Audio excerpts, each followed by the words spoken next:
Hey guys, kinggath here with Bethesda Mod School. In this lesson, I'm going to show you how to set up 3D Studio Max so that you can import and export NIF files, and I'm going to show you the basics of collision, because I think this is a very common use case or need, is that people will have a model file already, or they'll make tweaks to a model and they need custom collision for it. And so I'm not going to go into extreme detail on that because it's a very deep topic, but I want to first cover the getting set up for 3D Studio Max, and then in a future tutorial I will cover collision in detail. But I'm going to show at least the basics of collision so that this tutorial, before I get a chance to go into 3ds Max deeper, people can make use of it right away for something that's very badly needed in the community, which is models with proper collision in them. All right, so the first thing we're going to talk about is how you get this set up. I will say to start that you're going to need 4 pieces of software, and 2 of them are easy to get, and 2 of them are very difficult to get. So unfortunately, the difficult one to get is 3D Max itself. So in order to do all of these things, you need either 2013 or 2014 versions of 3D Studio Max. I work in 2013. That's the only one I have experience. I'm told 2014 will work, and I believe I understand how, but and I'm going to show you that because I have to show you for another reason anyway, but I might be incorrect on those steps, and in which case, if you comment below that it doesn't work for you, then I can try and find out for you, but I'm pretty sure this is what you have to do. But anyway, so the next thing you need besides an old version of 2013, and oh, by the way, the reason it's hard to get is because Autodesk will not sell it to you anymore. So it has to be an existing license. Students can often get these from school because they will still have older versions available in licensing. I had mine through work. I'm sure there are other ways you crafty folks can find access to this old software, but unfortunately, purchasing it legitimately is currently not an option.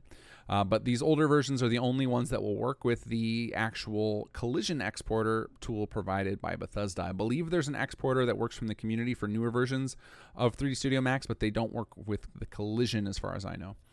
The next one that's very difficult to get, and for a similar reason, is Havoc Content Tools 2014. You can find this. A lot of modders have access to it. They'll have a copy they'll be happy to share with you, though I don't know if it's legal to share it because this software used to be freely available, but then Microsoft bought Havoc probably around then, by 2014 or 2015, and discontinued the Content Tools plugin. And so finding it online requires either having a friend or sailing the 7 seas, as it were. So I'm not going to encourage you to do that. I'm just going to say use your creativity to find a copy of Havoc Content Tools 2014, as that is required for the exporter to work correctly. Speaking of the exporter, that's one of the things that's very easy to get. So Bethesda has included an exporter for model files. It should be in your Fallout 4 tools directory if you have the creation kit installed. And I'm going to talk about that in a second. And then the last one is the community plugin on the Figment GitHub. Figment is the user on GitHub. It was forked from an old NIF plugin from Amarillia, and basically this is a very old file. It was put out like a month after Fallout 4 came out. Still works. This is the one I use. I think there's another one out there in the community, but this is the one I like. So I would recommend you go download and use this one. So now there are 2 potential issues you're going to find when you're installing these 2 plugins. And one of them that I ran into is because I don't like to install everything to my C drive, and I installed 3D Studio Max on a different drive. So if you're in that same boat, this is going to apply to you. If you installed to the default directories, C, Program Files, Autodesk, 3D Max 2013, you can just run both of those installers, no problem. If instead you install to a different directory, or if you're using 2014, I believe this is the point where I believe my fix for different directory works for 2014 as well. What you're going to want to do is go to your C drive, then Program Files, create yourself an Autodesk folder if you don't already have it, then go into the Autodesk folder and create a folder called 3ds space Max space 2013. When you then install the exporter from Bethesda and the NIF plugin from the community, they should detect this directory and treat it as though 3D Max is installed there, and they should let you install them correctly. The exporter from BGS, I don't believe, asks you any questions. I know the one from Figment will ask you to point to your unpacked directories. So if you followed along with my Tools 101 tutorial, I walked you through how to take all of Bethesda's archives and extract them. You're going to want to do that if you're going to work in 3D Studio Max, because you're going to need access to the material files, the texture files, and often the mesh files all the time when you're doing this type of stuff. So it's a good idea to have those extracted. And the community plugin is going to ask you for those directories to install. So once you've installed both of those things, you're going to come into your C drive. And this, again, is for people using 2014 or for users who moved their directory. If you had it installed in the default directory, if you had 3D Max installed in the default directory, you don't have to do this. Everybody else, you're going to grab all these files that got created in that folder you made, copy them, and then paste them into your actual 3ds Max install directory. So I know this works for 3D 2013 when you move directories off of the default, but for 2014, I believe this is the step. So again, this is something where I need confirmation from somebody who uses 2014. All right, so once you've got that done, you are set to pop into 3D Studio Max. Now, I had already done the install. That's why I'm not walking you through those. So I'm going to go ahead and pop into 3ds Max. So the first thing we're going to want to do here is set up the directories so that 3ds Max can find all of these files you're working with. So you're going to want to go to the Customize menu at the top and hit Configure User Paths. And then we're going to go to External Files. And we're going to add two directories here. One is the data folder where you unpacked everything.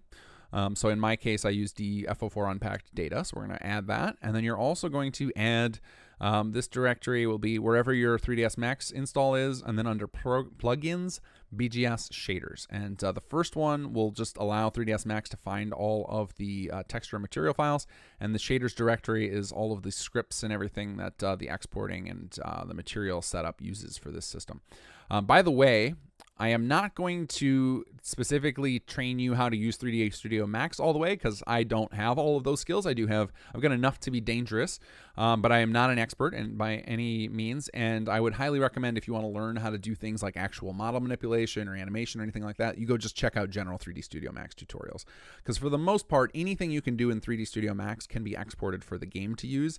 Really, the hard part is just knowing how to actually do the export process and prepare things in a way that makes sense so that they'll be exported correctly. And usually that just involves linking certain objects together or giving them specific names.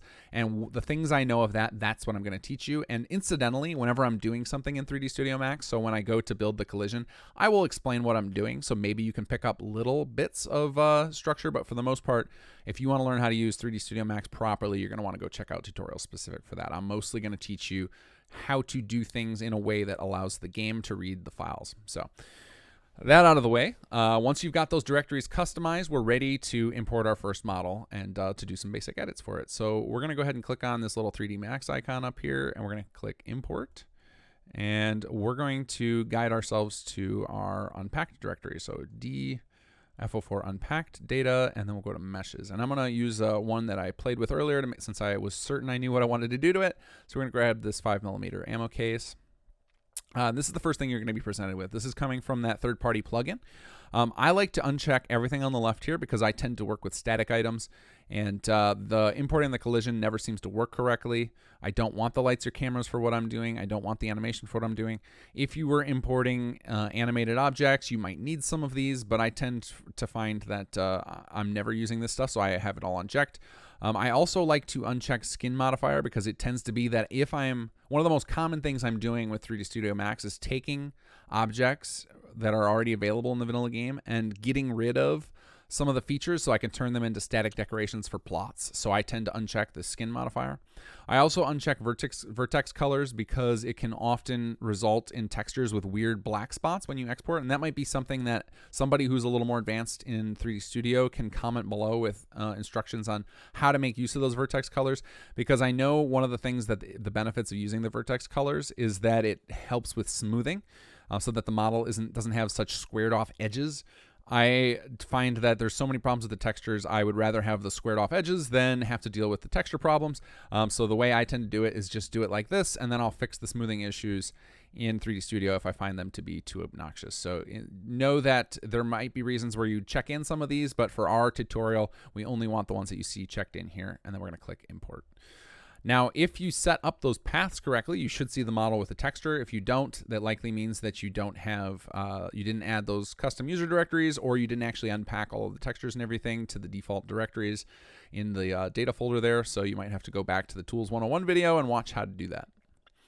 All right, so now we have a couple of things to do. The first thing that I always like to remember to do is set up our material file. So even though it looks like everything's correct here, if you were to export this, the model actually wouldn't get exported. And that's because the material that the NIF importer creates, the community one, does not match the format that Bethesda's exporter requires. So we have to do that first with our models. And it's kind of tedious. It's kind of a pain.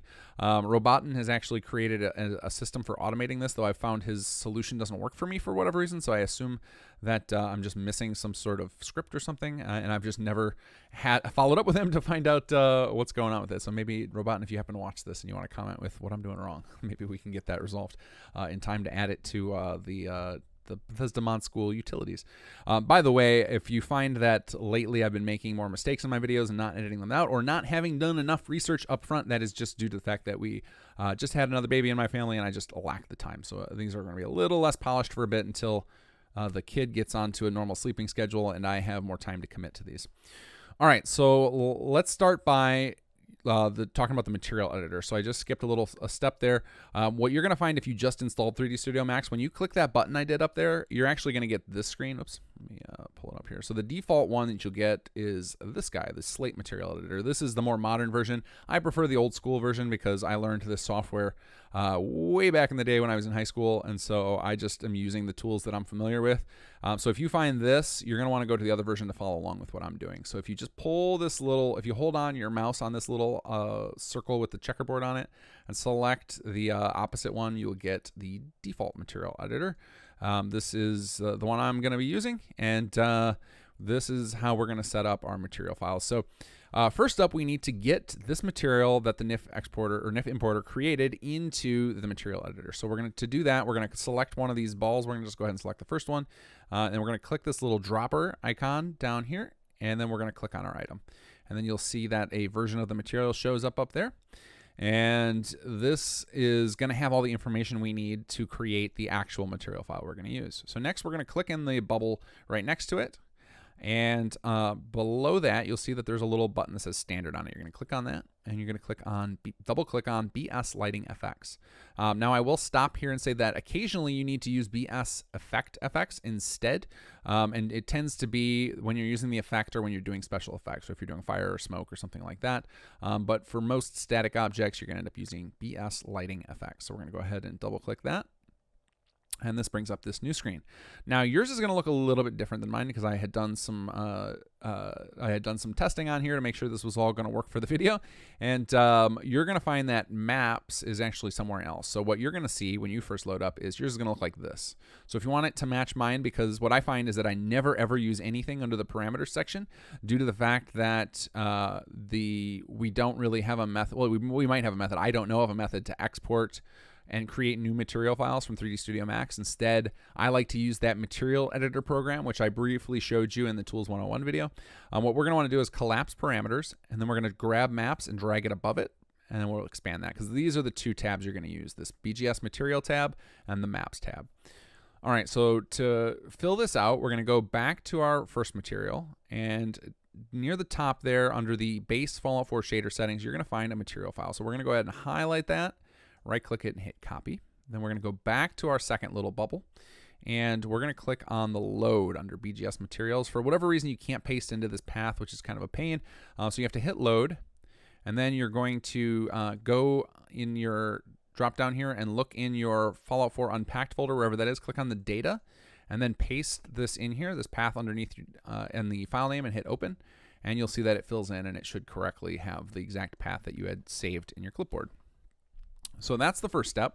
Technically, that's all you would have to do, and you could make use of this material file as is, but I like to be able to see it. So I'm going to show you what happens if you don't do this next step. So if we just set up our path here, and then we select our model, and then we apply this new material, and to apply a material, or assign it rather, you click on this little circle pointing to a green box, and you'll see it turns bright white. And that's not fun to work with. It makes it very hard to work with the model. I can't see where the texture is. So to get the texture to actually visibly show up, we need to configure the diffuse texture here. So that's where the maps comes into play. So if we check the little box in, it'll turn black. And then we need to click on the none here and navigate to the texture. Now, for the most part, Bethesda has done this great service of every single texture file is named the same as the material file and the same as the mesh file, or almost identical. And so it tends to be that everything's in the exact same path. So for the most part, if you find a thing listed as materials ammo 5mm ammo.bgsm, the texture is probably going to be called textures ammo 5mm ammo.dds for textures, or the mesh will be under meshes ammo 5mm ammo.nif. It tends to be that pattern all the time, but occasionally you will find where it diverges from that. And so when you find those situations, to guarantee you have the correct path for the texture, what you would do is go back to the first material file that was created by the importer, expand maps there. So we click on that, and then we're gonna look down here. You see one called base. If you highlight your mouse or hover your mouse over it, it will reveal the actual full path and texture name that you're gonna be looking for. So in this case, it is correctly matching that. Well, I guess it matches, it doesn't quite match it. So it's called, instead of just 5mm ammo, it's called 5mm ammo box. What you'll find in this case is that there's only one texture in that folder, so it wouldn't have mattered. But if you find that you're having trouble finding the actual material file you need, you can come and find it on this tab here. So we're gonna go back here, we're gonna click on this none. And this is going to allow us to navigate. Once again, we're going to go to our PC and then to our FO4 unpacked directory. We're going to go to data, textures, and we determined it was under ammo, 5mm ammo box. Now I have this set up to preview and large icons so I can see. One thing you'll know with 3D Studio Max is it can't render DirectX 11 files, which means you will not be able to preview your normal map or your specular map, which is what these other two are, unless you convert them into TGA format, which I'm not going to do. I find it unnecessary. Maybe if you're more hardcore of an artist, maybe you want to do that. And I imagine there's some bulk tool out there for generating TGAs from there, but again, that's not something I'm interested in, so I don't know that step. So we're going to go ahead and hit open there, and then you'll see that in our render window, it correctly gets the texture. Now we can actually preview it. This is not necessary to do for the sake of exporting a model that will work. All that's necessary is you setting up this path. But because I tend to find it just way more easy to work with the model doing it that way. One thing you could do is leave this material applied until you're ready to export so that you can see the model, and then come in here and just set up the path, and you can save yourself the step of the texture. What I find is annoying about doing it that way is then if I need to come back and make changes to the file later, I'm going to be having to swap the material back. And then if I forget to swap it back to this one, it'll export incorrectly. So I find I just create less problems for myself by just taking the extra moment and setting up the diffuse texture in this map screen here. All right, so once that's set up, we've confirmed that we've got this applied, and you can confirm that by clicking on your object and looking in this material editor screen and making sure that the white corners are on. That tells you what material is actually applied to that object. So once we're certain that the BS Lighting FX is applied to it, we're done with the material editor. We can close out of there. So now let's talk about making little tweaks to this model, some stuff you might want to do. I'm going to teach you some real basics of 3D Studio for making simple edits. So let's start with the easiest possible, which is move, rotate, and scale. So if you come into this perspective window here, I'll show you some basic movement. You can roll your mouse wheel to zoom in and out. You can use the middle mouse button, hold it down to pan the camera around. And if you do that same thing, hold the middle mouse button while holding the Alt key, you can rotate the camera around. So those are some basic movements you can do. You can also drag this window to make it bigger. There's a lot of stuff you can do with these windows. Again, this is stuff you'll all learn by just studying 3D Studio Max in general, because generally it seems to me from all the workflow I've looked at that Bethesda can do anything that you want in 3D Studio Max. It's just a matter of doing things to export. So I'm only showing you these little tricks because I assume a lot of people are here just hoping to be able to export some collision or do some basic model tweaks. So I figure I can teach you that fairly easily. So what we're going to do is we're going to click on our object. And by the way, you might have multiple objects. Like you can see in this particular model, there's actually a bullet hiding in there, which is very inefficient. And I don't know why Bethesda did that, but you want to select on whatever model you want to make edits to. And then we're going to click on the Modify tab up here on the right.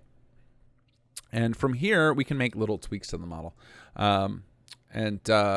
So, and I skipped a step. I said I was going to show you guys how to do some movement, rotation, and scaling, but I skipped and just showed you camera stuff. So let's back up a little bit. So we've got our item selected. We're going to hit the W key. That brings up the move, and that'll allow us to grab these handles and move the thing around in different ways.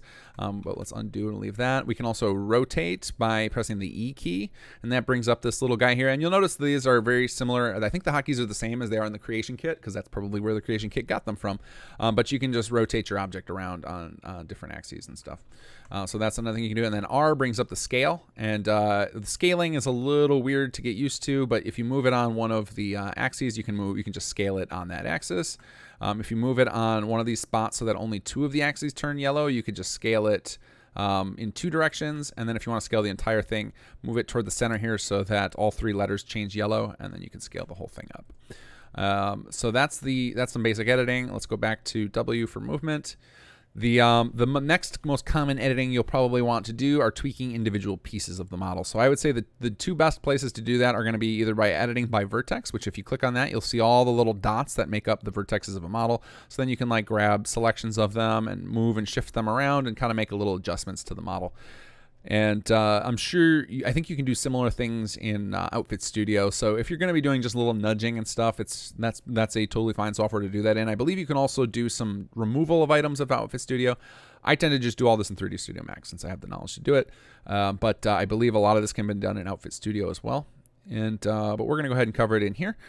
So aside from moving things, you can also grab, or moving the vertices, you can also select either individual polygons, so you can select just a face. Or my favorite one to use is element, which will grab generally like a whole swath of the model. And there is a tool in here, and I don't remember where it is because I don't do enough in 3D Studio Max, but there's a tool you can use to expand your selection to make it a little easier to grab, for example, this entire handle. Like, for example, let's just go ahead and remove this whole handle thing from it to make an edit to our model. So we're going to just start selecting pieces and then just hitting the delete key on our keyboard. Oops, I want to make sure we don't select that. So we'll just keep selecting these things. And this is where the camera movement comes in, so you can see different angles to find it. And we'll just go ahead and find this whole thing. And maybe zoom in a little bit, make it easier. And it tends to be by having the element as opposed to polygon selected, you'll be able to get bigger chunks. Occasionally you'll get lucky and you'll find that Bethesda has exported in such a way that each of the obvious chunks of the model are separate automatically for you, and then you just need to click once and delete, which is nice, but unfortunately that's not always the case. And occasionally you get this where you have to kind of zoom in and do a little cleanup work manually. But it's relatively pain-free. You're just rotating the camera around, finding little bits you don't want, selecting them, and hitting delete until you get the edits you want. So let's keep making these tweaks. We'll rotate the camera again. Oh, there we go. Missed a couple there. And just keep deleting these.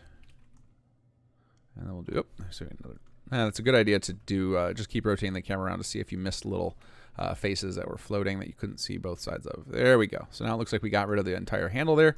So now if we exported this, it would work, and it would not have that top anymore. It would look great in the game. Unfortunately, it wouldn't have any collisions, so the player wouldn't be able to click on it, they wouldn't be able to step on it, they wouldn't be able to shoot it. So that is probably what a lot of you are here for, and this is a very deep topic, so I'm only going to gloss over it for now, and just cover I'm going to cover a little bit of important details so that you guys can get started. There's a lot of depth to this, and I hope to make a tutorial specifically about collision because I have figured out how to make several really interesting types of collision that might be useful to some of you all.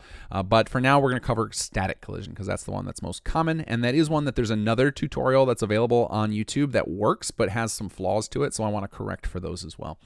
So the first thing, before we even get to the collision, there's a step that I almost always forget, and I almost just forgot it now, and that's that anytime you make edits to the model, even if it's just moving it around, you should always do something called resetting the transform. And to do that, you just select your model, the one that you edited. You're going to click on this little hammer thing, utilities, and you're going to hit reset X-form, and then click reset selected. And basically what this does is it ensures that this little gizmo here is at the center of the model, and any edits you did, don't mess with that. And so the reason for that is occasionally if you fail to do that, you'll find that your model doesn't match up with the origin anymore in the game or in the in the creation kit, and then you end up with problems in the game where your model doesn't match up where it was supposed to, especially if you're making a mesh replacer where you're replacing some sort of vanilla mesh. You would want to be very careful about that you did that. So, and this will avoid also getting warnings when you do the export where it'll tell you that that was a problem. But after you reset the Xform or the transform, which is shortened to Xform in this case, if you come to the modifiers tab, what you're going to want to do there is right click it and hit collapse to. And what collapse to does is it basically makes that change permanent. So it eliminates you from being able to edit it again. I don't know if this step is necessary. It's just something I've always done. As far as will the exporter allow you to export with that or not, I don't know. I've always just collapsed it because it's not necessary. We do want that to be committed. So collapse to is basically like saying commit this change permanently. So there we go. So now we're in good shape to start up Collision. So that's a good habit to get into. Just like setting up the material file before you get started with editing is a good habit to get into. That way you don't forget it. Because either of those steps, if you skip them, setting up the material or resetting the transform, both of those things can cause problems down the line where your model will seem to be broken. And so it's just a good habit to get into to fix those things right away. All right, so what collision is in the game is it tells the game, should the player be able to move this thing? Should the player be stopped by this thing? Should NPCs be stopped by this thing? Should the player be able to interact with this? Should bullets hit it? There's all different things that go into collision. And it also determines what sounds should happen if the thing is shot. It determines what sounds should be made if something walks on it. The decals that display, it covers so much, and that's why it's so important that you add collision to your items, and why I think we need more of this in the community, because I think one of the most common solutions to this problem is for people to just copy collision from one object to the other, which is possible, but it's very rarely correct. Like it very rarely will match up perfectly. And that's why this tutorial, I think, is important, and so will the next 3ds Max tutorial covering collision. On that note, these are two of the few things I'm going to cover in 3D Studio Max, because I know it's a niche thing that not everybody is going to know how to do more advanced stuff in. But if there's something you want to know how to do in 3D Studio Max, feel free to make a comment requesting that, and I can add that to my list of future tutorials. All right, so to make a collision, what we do is we essentially we take these basic shapes here, which you can find by clicking on this Create tab and then the geometry. You just basically cover up your model in these basic shapes. And now the name of the game and the goal is to make the simplest shape possible that you can cover your model in, that you want to make it the simplest possible, so the least number of triangles basically, and you want to do it in a way that will be easily noticeable in the game. So let's talk about what I mean here. So for this model, what I would do is just draw a box around this. So I just take a box object and cover it up, and I'll actually do that and show you. But what you might be tempted to do is actually do things like cover up this panel and then cover up this handle. And what you'll find is that would work, and it would be very detailed, and the player could get up real close and shoot this handle and get one reaction, and shoot this thing and get another. It's just not necessary. When you get down into that tiny fine detail for small items, it's just a waste of effort, and it increases the processing power required for the game to handle the collision. So it's just not worth the effort. If your item is quite large, you will want to get into more detailed collision, and you won't want to do what I'm about to do. But for small items like this, you're just going to want to cover it by the bare minimum. So it's only for gigantic objects where you need to get more detailed than this. But what we're going to do is take a box. So let's shrink this back down to normal size. So we click on box there, and then we're going to just go to our top view over here, and we're just going to draw a box over top of our item. And if you look in the other screens, like on the perspective, you can see that the box is kind of appearing to match what I'm doing here. And basically we're setting up the width and length here. And then when we let go of our mouse, if we move, it'll start to create the height. And you can really see that in the other windows. So while I'm moving my height in the top window, if I actually look at the left window there or look down in the perspective, you can see where the 3D shape is going to be created. So we're going to just use that as our guide and get it just barely covered, and then click again to complete the shape. Now, if you find that yours has a bunch of lines through it, those are called segments, you're going to want to shift these down to ones, because you don't need, for something this simple, you don't need a bunch of segments.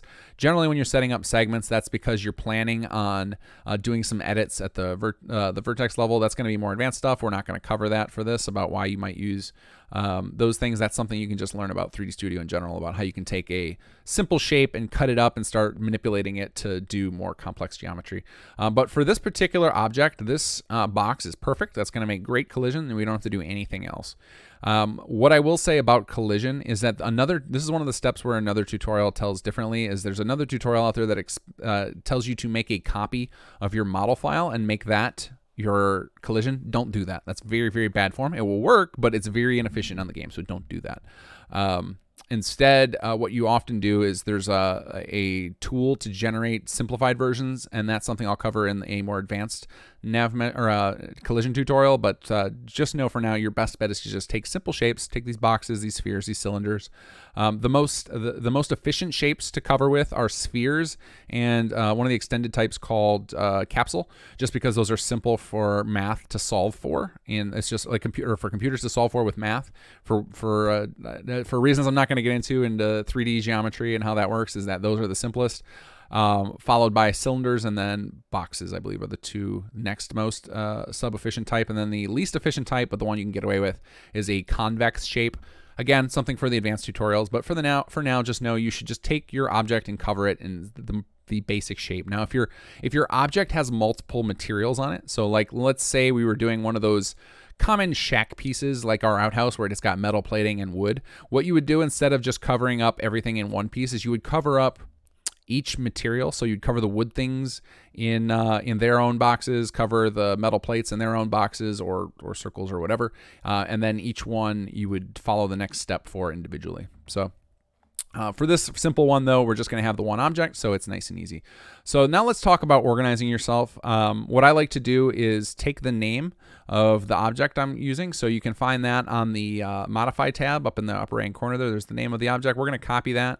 And then I'm going to click back on my collision box here, and I like to name that C underscore and then paste in the name. So now I know that that belongs to that, and that's especially useful if you're getting into a more complex object that has multiple chunks to it.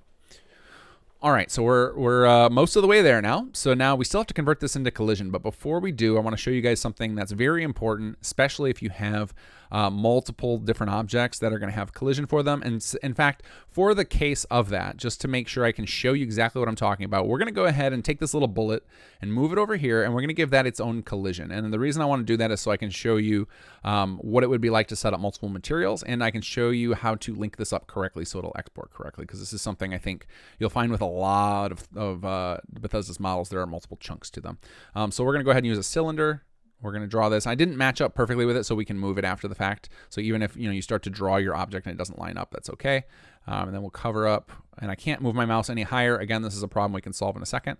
So it didn't quite cover it up. So then we're going to change our segments down to 1 here. On our sides, by default, I believe 18 is the default in 3D Studio Max. You don't need anything that complicated. We're going to just change it to 6.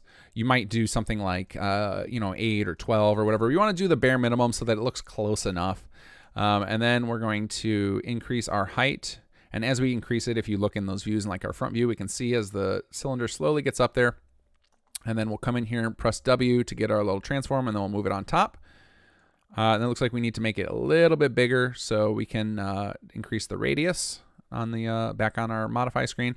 You won't always be able to get access to these height and sides and everything if you if you start modifying this object at the vertex level, which I will, again, this is something I haven't covered yet, but what you do to edit those things down, if you wanted to edit the vertices or whatever, you would right click it and choose editable mesh. Once you do that, you don't have access to these things anymore. Once we have this thing covered, and now you'll notice one thing is that the cylinder is larger than this bullet. Again, this is one of those cases where the item is so tiny, it really doesn't matter. It's unlikely the player is ever going to get to a point where they would notice the fact that they're interacting with an invisible little edge here, because it's so tiny. So it's better to just keep the shape simple and do it that way. So then this one, if we take our original item here, it was called ammo single. So we'll just follow the same pattern it was before. We'll name this thing C underscore ammo single. Okay, so now we're going to go and set up the links. So what the links do is set up the item so that it can be exported properly. And that's because Bethesda's exporter while it will allow you to export multiple items at once, if they're not linked up correctly, the NIF file will be very weird. Like basically the exporter then just has to guess how things should be laid out in your NIF file. And if you followed my NIF Scope 101 tutorial, we often talked about the top node. It would be called 09 node or 0BS fade node. This is the parent node of your NIF file. And if you don't set one yourself, then the exporter will choose one for you, and you might not like the one it chooses. So it's best to just do this manually. So the way we do that is we go to Tools, New Scene Explorer. And we're going to just choose, and this is a nice screen to use. I love using this because I can, when you select an item here, it selects it in the rest of there, so you don't accidentally select the wrong thing. I find that once I start creating these collision boxes, it's often hard to tell when I click here whether I have the collision selected or the individual model. So by using this Scene Explorer, I can guarantee that. No, those of you who are experts on 3D Max, I know I'm just rehashing a lot of stuff you know, and you probably know better ways to do this than I do, but I'm trying to cover this for the many folks who are just here to learn the basics. All right, so the first thing we want to do is we want to link up each of our collision objects to the appropriate model. So to do that, we're going to grab this little select and link tool in the upper left-hand corner of 3D Studio Max. And you're going to drag from the little circle icon in the Scene Explorer from the collision object to the main object. So we're going to go ahead and grab you to there and you to there. Now, the next thing we have to do, for you seasoned vets of 3D Studio Max, what you'll want to do here is create a dummy helper object and then link all of your mesh files to it. But because that's something I don't want to get into right now, it's more advanced and most people won't need it. What you guys want to do, for the most of you, what you're going to do is pick whatever of your models is like the biggest and most substantial part of your model. In our case, it's this ammo multiple. And you're going to take all of the submodels and you're just going to link them to that so that their collisions are each on the specific model, but the individual pieces are going to be linked to the top model. So then we've got so we have a structure like this. So if we collapsed our ammo single, basically now our big object here is kind of the parent. That's going to be considered the parent node, and everything else is going to be attached to it. And that's very important. So link each of your collision objects to their appropriate object, and then link all of the smaller objects to the largest object, and you're done with that. So it's just using the link tool and drag and dropping. So once we've got that set up, now we need to actually build our collision. Now, there's one case where things might go a little bit differently here. If you had a multi-material object, so that in that case of that wood thing, and you found that you were using multiple collision boxes, but there was only one model file, that's okay. You can have that. Just link each of those subcollisions all to the specific model. So then it might be that you had multiple C_objects. In that case, know that you would probably have to do a unique name for each. So that's where that, like you see with Bethesda's items, they have that :0 or whatever. You could do the same thing. You could do :1, :2, :3, etc. To make sure that each of them had a distinct name, and then they would all just link to that same object. So if you are working on something with multiple materials, that's how you do that. I will go into a visual demonstration of that in the collision tutorial, but for those of you who want to skip ahead, that's how you would do that. All right, so then what you're going to do is you're going to select one of your items and its collision object. So we're going to go ahead and start with the bullet, and we'll select all the collision objects we've linked to that so that we've got them selected here. Then we're going to go to the Havoc Content Tools menu, and we're going to go to Physics, and we're going to do Create Rigid Body with Proxies. And then you'll find that your object will be selected, and you'll see it has this rigid body applied. And if we click back on our collision again, it now has this shape applied. So the next thing we need to do now is tell the exporter, and by proxy the game, what is this object made of? We need to teach it how should it react to bullets hitting it, how should we react, how should the player interact with it, how what kind of footsteps should it make, what kind of decals should you use. You're telling it what material it's made of. So to do that, we're going to click on this little hammer icon, and we're going to click the More button. Now, for those of you who are familiar with customizing the utility menu, I'm not going to show you how to do that. You can Google that. But what you might want to do is add this collision group utility to your primary list of utilities because you're going to need it all the time. I haven't set that up on this computer yet, so I'm just going to come into the More and do it. But if we click on collision group here, you're going to get this little screen. Now, this screen is where you tell it what it's made of. That's under default material. Occasionally, you'll use null, but not for this tutorial. And for the most part, you're going to use the things that are down here past like basically basket and below. And you're basically going to choose the thing that matches what your item's made of most closely. In this case, I'm going to choose metal light. You could choose metal solid. You could choose a bunch of different metals. Each of them will have a different sound effect when it's shot and might show a different decal in the game. Some of them probably use overlapping of those things, but basically you just want to choose whatever best matches that particular item. That's what you can choose for the material. That's what it's made of. And then under object type, we're going to choose static. Now, again, I will go over some of those other types in a future tutorial, but for the now, let's just stick with static. Know that each of these has a different effect in the way it works. Some of them require a different export process, so that you can't necessarily take this tutorial and just start playing with these, though you can for a lot of them. The rest of this tutorial will work, but not all of them. So if you find some quirks by playing with this menu, I will probably cover them for some of them at least in a future tutorial, but I don't know how all these work. I'm not an absolute expert on this. I'm just going to teach you the things that I do feel confident in. All right, so let's go to apply to selected. So now this thing is set up so that when it goes through the exporter and into the game, it's going to treat it like a static object the player can't move, but they also can't walk through it, and it will block their pathing, and it will also react as light metal for the sake of sound effects and footsteps and bullet decals. All right, so now we're going to repeat the same process for our bigger objects. So we're going to grab the collision. We're going to hold Control and click on the main object. So we have those two selected. Go to Havoc Content Tools and Physics, Create Rigid Body with Proxies. Select the actual collision once again. Go to, and in this case, the collision group was automatically selected, which is nice. And we'll once again go down here and select. This time we'll do Metal Hollow. We'll assume that the box is mostly empty. And we'll choose static as our type and hit apply to selected. So now we've got our collision set up for both of these, and we are ready for export. But before you export, I would highly recommend you save. This is one of the points where an export, if you did something wrong, you might create a save file corruption. Now I already did this earlier just as a proof of concept for myself, so we're gonna just save over that file, and that's fine. So you're saving as a .max file so that you can open this up in 3D Studio and pick up where you left off if you need to make changes or if there was some sort of problem with your model. Now, the most common problem you're going to run into is that you failed to set up the BS lighting effects, or you failed to apply it to your models. That's a very common mistake. Like, for example, I did not apply it to our little bullet. And so we're going to fix that now. And you can see that I didn't because it's not highlighted with the white corners. Now, I believe the bullet actually needs a different material. And so to do that, I would go through the steps I did. I'm just going to apply this one to it just for the sake of this demonstration. But usually each object will have its own material, and you would want to select a new bubble, select this little dropper, and apply it. And if you find that some are duplicated, you can just, you can reuse the appropriate BS lighting effects you created. Note that you have more bubbles down here. You can keep scrolling, so you can support a lot more textures. There's a way to add more to this. I just don't remember it offhand, and I've never had to because I work with pretty simple models, but that's something you can look up on YouTube. Because like I said, I'm not going to teach you all of 3D Studio Max. There's so much to learn about it, but if you needed to add more bubbles here because you had more textures than what's available with these initial bubbles, you can add more to this. All right, so we've applied that, so now that will get correctly exported. All right, so for the export process, you want to click on the top item and the top item only in your Scene Explorer. To make sure you had this set up correctly, go ahead and hit the little minus symbol here, and that should be the only item you see. If you have multiple items highlighted here, when you go to do this export, you're going to cause problems. It's going to just export in a weird way, and your model won't match up what you expect. So just have that top item selected and double confirm that you linked everything correctly so that only one item is shown when you collapse. For those of you using a dummy object, you would, instead of using this, you would export your dummy object.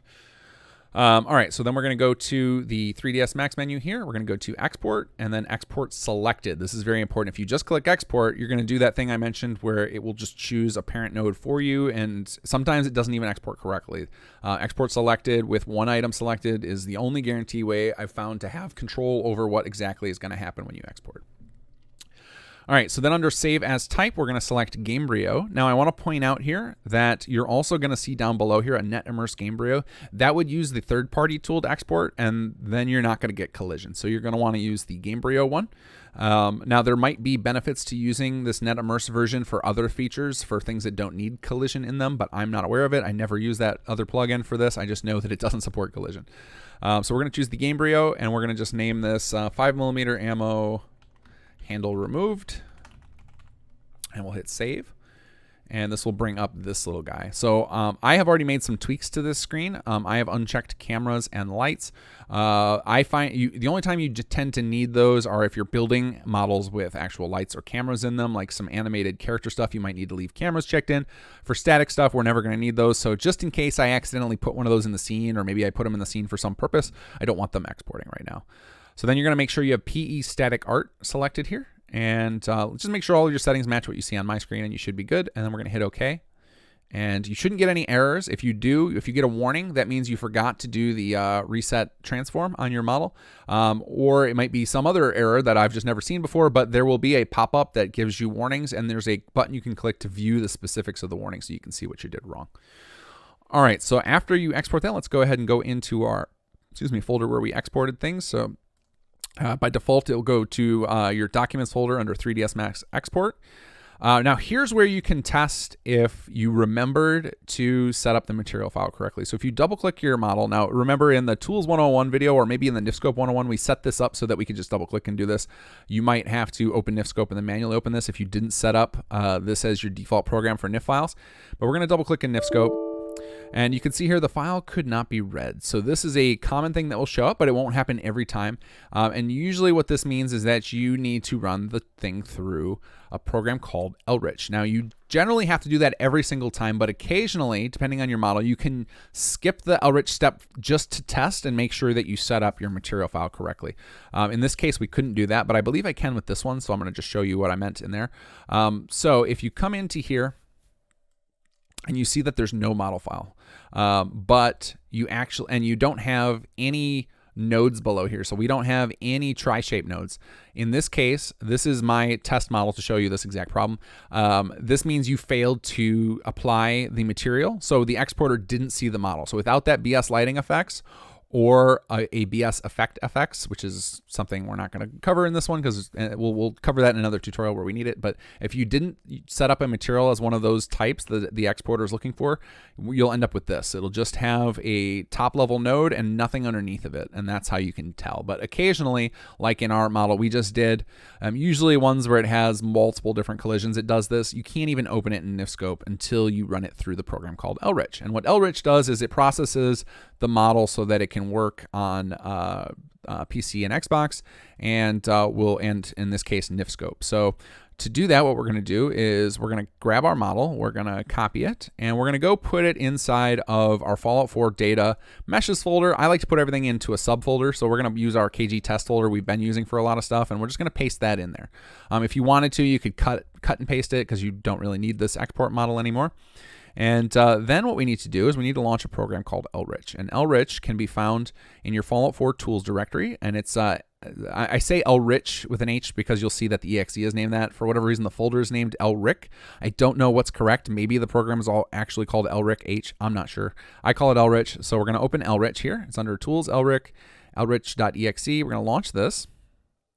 Now, I've already done this first step, but you guys will have to do this the first time you run this program. The very first time you run this program, you want to do File, Load Settings, and then navigate back to your Fallout 4 Tools directory, LRich, and then Settings, and you'll find a PCMeshes.esf file. You're going to grab that and then say yes to this, and this will set up all of these prompts so that they are correct for most uses. I haven't found a reason to break free of these, though I'm sure there are uses, especially for this texture processing. That would be something that I'm going to have to learn eventually to cover for the sake of these tutorials, but right now I don't know it, so it's not a priority tutorial for me. All right, so now we've got LRich open, so next we're going to choose Convert Files. And I've already navigated to this folder because I did it earlier in a demo for myself, and what you will do is just navigate to wherever you stuck that file. By default, LRich should open up inside of your Fallout 4 Data Meshes folder, but if it doesn't for some reason, just navigate there and find your model and double-click it. And it should immediately start processing, and as long as that box turns green, you're good to go. Otherwise, you're going to get some sort of warning or error under it. It'll probably be a red or gray box, and it'll have some sort of information there telling you what you did wrong. So usually, if you get that, it's probably you did something like failed to set up your material file, or you failed to reset the Xform, or you did something wrong, and you need to go back and redo your export. So now one thing to note is that LRich does not overwrite your existing file. It instead creates a new file under processed. So what you want to do here is before you assume this file is correct, what I like to do is just open this up in NifScope and make sure I can see my model and make sure that everything matches what I expect. And it does. Like you can see, the bullet is using the wrong material, which I showed you when I set that up. I knew that was going to happen because this uses a different one, and I didn't want to take the time for this tutorial to set up the correct material file. But you would have just followed the exact same steps you did for this material, just with the with whatever this one was pointing to. So we can see our model loads up correctly in NifScope. We can also see that there are collision objects set up here, and they're called BHKNP collision object. And you can see we've got our main one for the multiple, and then if you go down and look at ammo single, you can see one there. So effectively, you can see that this structure roughly matches what we have in 3D Studio Max, which here it is, roughly matches this. It's not perfect, and that's because it creates, so it takes this tri-shape object here, and because I used it as my parent, it basically creates a new node. So this is where those of you who are experts at 3D Studio Max, if you created yourself a dummy node and parented everything, your thing here should match almost exactly to your 3D Studio Max thing. When you use a parent node like we did to shortcut, it creates one for you there, and then everything isn't parented underneath the tri-shape. So if you want your stuff to match 3D Studio Max, you can use a dummy node for advanced 3D Max users. That's definitely the way I have started to do it now, is to get it to match perfectly, because it makes it easier to troubleshoot or edit my model later if everything matches up perfectly. All right, so now we've got a model. It looks good here. Everything is as expected. So now we can drop this thing into the creation kit. So for those of you who have asked, I've seen several requests, how do I take a custom model and get it into the game? Well, now you're going to learn that, because now this is technically a custom model. We just took a vanilla model, we edited it. But now that we've confirmed this is in correct in NIF scope, we're going to go ahead and take this out of here. So I'm going to use Control X to cut, and I'm going to paste over top of the one in my data directory and say yes. And so now we've got a model that is ready to go in the game and in the creation kit. So now here's a little shortcut that you might not know about that you can do that's really cool in the creation kit. And that's that you can take any model file and drag it into, while you have the any of the world objects selected. So we want this to be a static type. If you drag a model file into here, it will create that type for it automatically. You don't have to do anything special, and that's a very useful feature. You will have to, it will get named exactly what that is. So if there was already something named that, it will probably end up creating something called like duplicate 0000 or copy 000. I would recommend that if you do that method, you either include your prefix, the thing that I always tell you to do, include your prefix in the name of the model, or come back in here afterward and rename it to add your prefix, just so you don't lose track of your object. And so we're gonna say, no, we wanna just rename. And then if we double click this guy, you can see there's our model. So we've got this into the creation kit now. It loads up perfectly. It's got the textures and everything. If you found that you did this and your materials are missing, you did something horribly wrong, and you're going to want to go back through some of my tutorials to try and figure out what exactly you did.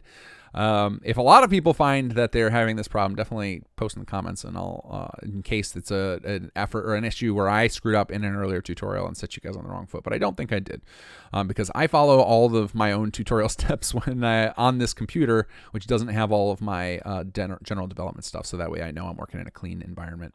All right, so you can see the handle is gone. This is exactly the model created. We've got the bullet on the outside. So now you guys probably want to see this in the game. So if you haven't already done my constructible workshop object, like how to make basic workshop objects tutorial, that's where you're going to want to follow. But I'm going to do that off camera here and assume you go watch that tutorial. So we're going to go next to in-game so you can see that you can actually use this. All right, so we're in game. I set up mine as constructible record under miscellaneous, and here it is, nice and tiny. You can go ahead and build a couple of those. Let's see, can we stack on top? No, I don't have them set up stack on top of each other. All right, now let's confirm that the collision worked.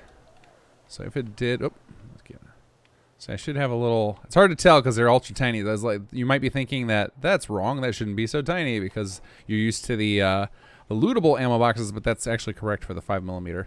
But if I walk here, you can see I kind of step up, so the collision is indeed working. And then if we shoot it, let's get a smaller, do we have a smaller firearm here? No, I don't think I do. Okay, well, it's shotgun away. If we come in real close here, you can see there's a little decal that gets placed on it. And it sounded like metal, so everything is working. So that's all you got to do to get collision up and running, so you can start making all of your items work properly. So I definitely will cover a more advanced collision tutorial to show off some of the things like movable statics. There's some really cool, tricky collisions like phantom collision you can do to do some interesting things, and I'll cover that in another tutorial. If you have ideas for other 3ds Max tutorials regarding Fallout 4 you'd like to see, definitely post those in the comments. Again, I'm not going to train you how to use 3ds Max completely. I just want to focus on things that are specific to modding for Fallout 4.